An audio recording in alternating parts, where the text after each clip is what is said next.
భోగాపురం అంతర్జాతీయ విమానాశ్రయం సరికొత్త చరిత్రకు వేదికైంది. ఉత్తరాంధ్ర ప్రజలు ఎప్పుడెప్పుడా అని ఎదురు చూస్తున్న విమాన రాకపోకలు ప్రారంభమయ్యాయి. భోగాపురం ఎయిర్పోర్ట్లో తొలి విమానం ల్యాండ్ కావడంతో ప్రయాణికులు ఆనందం వ్యక్తం చేశారు. సరికొత్త విమానాశ్రయంలో మొదటి విమానంలో ప్రయాణించి ఇక్కడ ల్యాండ్ కావడం మరువలేని అనుభూతినిచ్చిందని ప్రయాణికులు చెబుతున్నారు. ఉత్తరాంధ్ర అభివృద్ధిలో భోగాపురం ఎయిర్పోర్ట్ కీలకంగా మారుతుందని ఆశాభావం వ్యక్తం చేస్తున్నారు. భోగాపురం ఎయిర్పోర్ట్లో తొలి విమానంలో వచ్చిన ప్రయాణికుల స్పందన ఏంటో మా ప్రతినిధి దేవి అందిస్తారు. అంతర్జాతీయ విమానాశ్రయంలో ఈ రోజు ప్రయాణికులు అయితే విచ్చేస్తున్నారు. ఇది ఎక్కడి నుంచి వస్తున్నారు సార్? మీ పేరు? తిరుపతి. ఎలా అనిపిస్తుంది? మీ ప్రాపర్ ఎక్కడ? వైజాగ్. ఇక్కడ కొత్త ఎయిర్పోర్ట్, వైజాగ్ ఎయిర్పోర్ట్, ఏది బాగుంది? Obviously, the new one is good. Yeah, but we'll miss the old one. So మీ పేరు? నా పేరు శ్రీనివాస్ అండి. బీజేపీ తిరుపతి జిల్లా అధ్యక్షుడిని. జాతీయ అధ్యక్షులు వారి యొక్క 2 రోజుల పర్యటనలో భాగంగా విశాఖపట్నానికి వచ్చాము. మొదటిసారి ఇప్పుడే తెలిసింది అధికారికంగా సర్వీసులు ఇవాళ నుంచి ప్రారంభమైందని. ఆగస్టు 1 ప్రధానమంత్రి గారి చేతుల మీదుగా ప్రారంభం కావడము, అల్లూరి సీతారామరాజు గారి పేరు పెట్టడము, బయట ఉన్నటువంటి అత్యంత అద్భుతమైన ఈ కొయ్య బొమ్మలు ఏదైతే ఉందో అవి కూడా కానీ లోపల ఏటి కొప్పాక కొయ్య బొమ్మలు కావచ్చు, లోపల అందంగా డిజిటల్ స్క్రీన్ రన్ అవుతూ కనిపిస్తుంది. సౌకర్యాలు కూడా అత్యంత అద్భుతంగా ఉంది. ఇది మన దేశంలో విమానాశ్రయం అనే విధంగా ఫస్ట్ ఫ్లైట్ ఈ రోజు నుంచి జరిగింది. ఎలా అనిపిస్తుంది? అదే మొదటిసారి ఈ విమానాశ్రయం అడుగు పెట్టడం మాకు అద్భుతమైనటువంటి అనుభవం కలుగుతుంది. చాలా బాగుంది. ఆంధ్రప్రదేశ్ యొక్క అభివృద్ధిలో మరో కలికితురాయి, ఉత్తరాంధ్ర సిగలో మరో అభివృద్ధి కలికితురాయి అంతర్జాతీయ అల్లూరి సీతారామరాజు గారి విమానాశ్రయం. సంతోషం. సార్ మీ పేరు? Medical doctor. నేను రేడియాలజిస్ట్, తిరుపతిలో ప్రాక్టీస్. ఫస్ట్ టైం ఇక్కడ రావడం చాలా మంచి అనుభూతి ఉంది.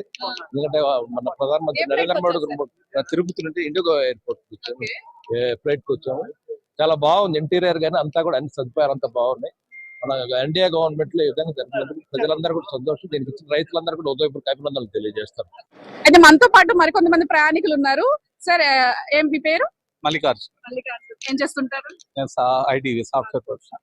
ఎక్కడ proper? Proper Guntur, actual settled in Vizag. ఎలా అనిపిస్తుంది కొత్త ఎయిర్పోర్ట్ మొదటి రోజు ప్రయాణం? It's wonderful experience. చాలా బాగుంది. ఎక్కడి నుంచి వస్తున్నారు? నేను తిరుపతి నుంచి వస్తున్నాను. అంటే ఎప్పుడు వైజాగ్ ఎయిర్పోర్ట్ లో ల్యాండ్ అయ్యేవారు, ఇప్పుడు ఫస్ట్ టైం ఇక్కడ ఎయిర్పోర్ట్ లో ల్యాండ్ అవుతున్నారు. How is your feeling? Beach view చాలా బాగుందండి. వాటర్ లో నుంచి ల్యాండ్ అయినట్టు. ఇంకా ఓవరాల్ గా అంటే లోపల ఇంటీరియర్ కొంచెం ట్రెడిషనల్ వ్యూ ఉంది. చాలా బాగుంది. మేడం మీరు? మేము వైజాగ్ అండి. మా హస్బెండ్. అది ఇంటీరియర్ ఎలా అనిపించింది లోపల? చాలా బాగుందండి.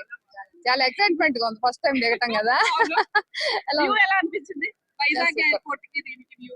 చాలా బాగుంది. దానికి దీనికి ఏముందండి, ఇది ఇంటర్నేషనల్ కదా. చాలా బాగుంది. ఎక్కడి నుంచి వస్తున్నారు? తిరుపతి. పేరు? నిషిత. ఎలా అనిపిస్తుంది ఎయిర్పోర్ట్? మంచిది. ఇంటీరియర్ చూసారా లోపల? చాలా బాగుంది. ఏ ఊరు ప్రాపర్? తిరుపతి. విజయనగరం వస్తున్నారు ఎందుకు? వైజాగ్ మత్తవల్లూరు. ఎప్పుడు వైజాగ్ ఎయిర్పోర్ట్ లో ల్యాండ్ అయ్యేవారు, ఇప్పుడు ఎలా అనిపిస్తుంది? ఇదే ఫస్ట్ టైం ఇక్కడికి రావడం. వైజాగ్ ఎయిర్పోర్ట్ బాగుందా, ఇది బాగుందా? అది చూడలేదు అసలు. Thank you. సార్ మీది ప్రాపర్ వైజాగ్? ప్రాపర్ వైజాగ్, గాజువాక. మరి ఎయిర్పోర్ట్ దూరం అయిపోయింది, బాధగా ఉందా? పర్లేదు, ఇట్స్ ఓకే. ఇంటర్నేషనల్ కదా. ఇంకా ఎయిర్పోర్ట్ ఎలా ఉంది? ఇంటర్నేషనల్ అయితే బాగానే ఉంది. నేనైతే ఇంకా లోపల నేను బయట తను పిక్ చేసుకోవడానికి వచ్చాను. చూసారు కదా, ప్రయాణికులందరూ కూడా ఎంతో ఉత్సాహంగా ఉన్నారు. ఇప్పుడే తిరుపతి నుంచి అయితే ఫ్లైట్ ల్యాండ్ అయింది. ఎంపీ కలిసటి అప్పలనాయుడు కూడా వచ్చి స్వామివారిని దర్శించుకొని మొదటి ఫ్లైట్ లో అయితే ఇక్కడికి ల్యాండ్ అవడం జరిగింది. ఆ తిరుపతి ఫ్లైట్ కూర్చున్న ప్రయాణికులు కూడా ఎంతో ఆనందం వ్యక్తం చేస్తున్న పరిస్థితి. కెమెరా పర్సన్ కిషోర్ తో దేవి, ప్రైమ్ 9 న్యూస్, భోగాపురం ఎయిర్పోర్ట్ నుంచి.